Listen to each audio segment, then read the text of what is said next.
안녕하세요. 이번 시간에는 천식 환자분이신데요.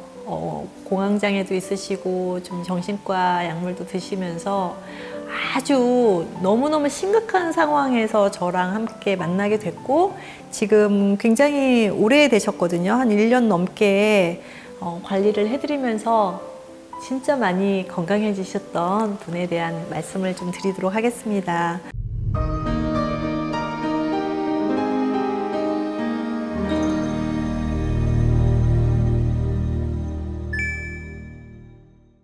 우리가 살면서 나한테 예기치 못했던 그런 응급실을 막 가야 되는 이런 상황들, 막 호흡이 곤란해서 숨이 턱턱 막히는 이런 상황들을 몇 번을 경험을 하다 보면 뭐 공황장애 같은 이런 질병들, 우울증 이런 거 남의 일이 아니라 나한테도 올 수 있는 질병이라고 저는 생각을 합니다.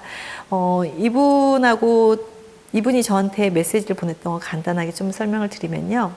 날짜까지 작년입니다. 작년 4월 27일.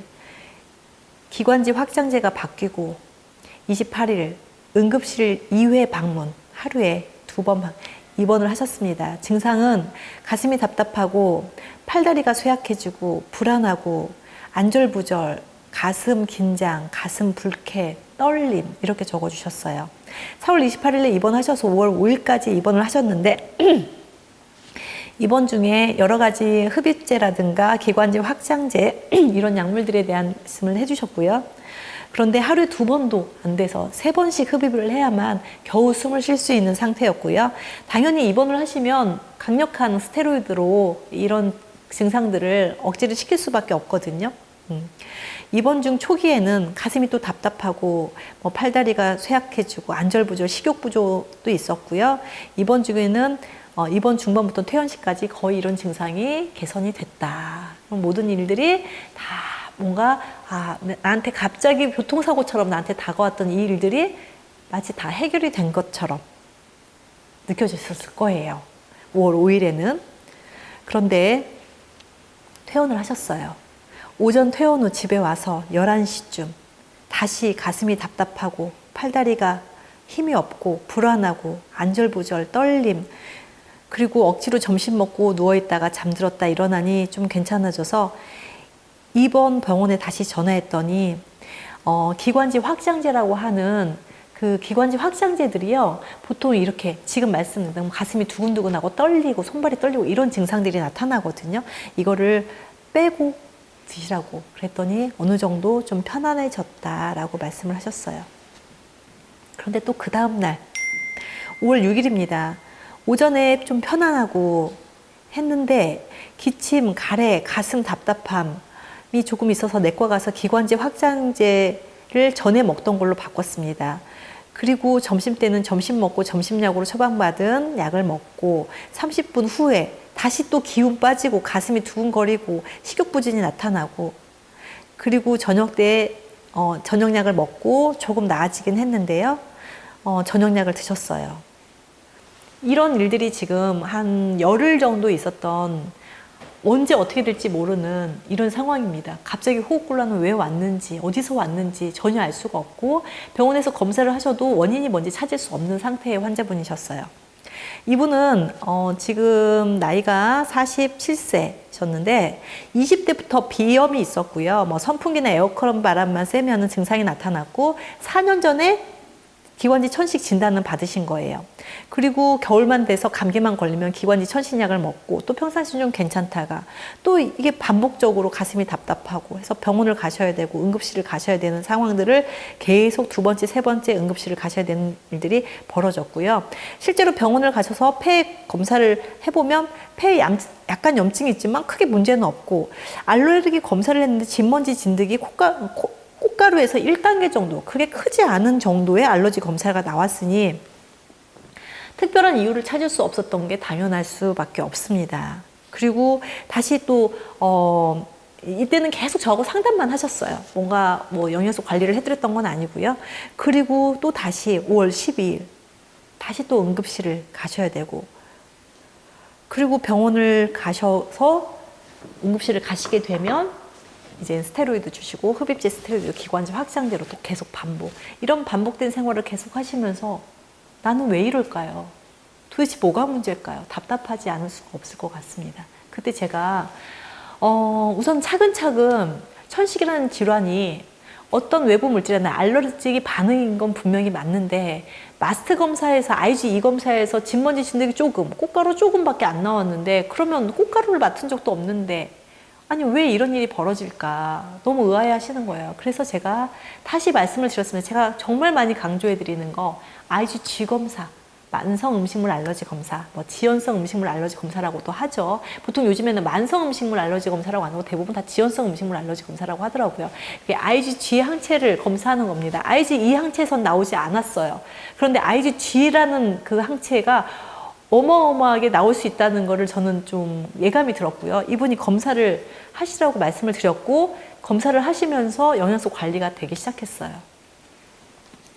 흡입기도 이제 쓰시고, 그런데 이제 증상이 조금씩 좋아지는 상황에서 검사를 하러 가셨는데, 이번에 검사 결과가요, 뭐 제가 항상 말씀드리잖아요. 계란이 항상 주로 1등, 그다음에 우유가 2등, 뭐 3등이 밀가루, 4등이 보리, 그 다음에 귀리, 뭐 이런 식으로 진행이 되거든요. 그 다음에 옥수수. 그런데 이가 제가 말씀드리는 거 이걸 다 빼고도 크랜베리도 굉장히 높고요. 구아바라는 열매, 뭐 보리, 그 다음에 아몬드, 브라질 너트도 굉장히 높게 나왔고요. 아몬드도 높게 나왔어요. 캐슈넛, 피스타치오, 샐러리, 강낭콩, 또 붉은 강낭콩, 알로에베라. 신기하게 제가 좀 보지 못했던 거, 호박, 완두콩, 우뭇가사리, 사탕수수, 클라나무인가요? 저도 잘 모르는 나무인데 그 나무, 그리고 빵을 만드는 효모, 그 다음에 술을 만드는 효모, 그러니까 맥주나 빵 같은 거 드시면 안 되는 거죠. 지금까지는 IgE 검사에 의존을 해서 음식하고 난 관계가 없어. 음식에서는 음식 IgE에서 나왔던 게 특이한 게 있어요. 옥수수가 IgE에서 검사를 나왔던 거예요. 그런데 IgG에서도 나왔거든요. 그러니까 그 정도, 옥수수만 나는 피하면 된다고 생각을 하셨는데 너무나 많은 항체들이 여기서 쏟아져 나온 거예요. 그런데 특이한 건 뭐냐면요. 이 중에서 계란이 1등으로 나온 게 아니라 이분은 은행나무가 1등으로 나왔어요. 근데 제가 이 검사가 은행나무 열매를 얘기하는 건지, 근데 은행나무 열매는 이제 진코 빌로바라 그래서 은행나무 그 생양명이 있거든요. 근데 여기 딱 진코라만 나와서 은행나무라고만 표기가 되어 있어요. 그런데 어느 날 은행나무 가로수길을 이분이 걸으셨을 수도 있고요. 그런데 그런 날 가로수길에서 앉아서 친구와 함께 카페에서 빵과 우유가 들어있는 카페라떼 이런 커피를 마실 수도 있고요. 이런 여러 가지 상황들, 전혀 모르는 상황들에서 갑자기 호흡곤란이 와서 응급실을 가셨을 때 병원에서는 잘 모른다. 그냥 우선 응급조치로 스테로이드로 계속 눌러놓는 거. 그럼 너무 불안하잖아요. 언제 어떻게 될지 모른다는 게. 공황장애가 이래서 생기는 겁니다. 그래서 이분께서 음식 관리도 좀 계속 하셨고요. 영양소 관리를 하시면서 천식도 많이 좋아지셨고요. 거의 1년 넘게 쭉 관리하시면서 이제 응급실 가실 일이 당연히 없으실 수밖에 없죠. 물론 이게 완벽하게 다 좋아졌다는 아니더라도, 그런데 이분이 좋아지신 거는 정말 공황장애는 정말 많이 좋아지셨다. 정신과 약물, 되게 불안하셨던 것 같아요. 그래서 올해 1월 달 제가 카톡을 한번 보면요. 내용이 많아서 한참 걸리네요.